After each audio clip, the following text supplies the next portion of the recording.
आज मैं जैसे अपने दोस्त से मिला, उसने मुझे बताया कि चल यार एयरपोर्ट देख के आते हैं। फिर क्या, हमने फास्ट रेडी हुए और निकल पड़े देखने के लिए कि क्या सच में एयरपोर्ट है। मतलब ऐसा मालूम चला था कि वहाँ बन रहा है, तो फिर क्या हम लोग निकल गए देखने के लिए।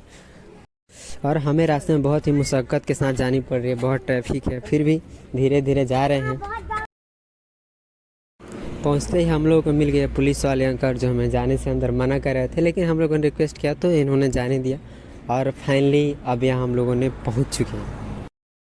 और अब फाइनली गाइज पहुँच चुके हैं हम लोग यहाँ देखने के लिए। अब देखते हैं कि यहाँ कैसे क्या होता है।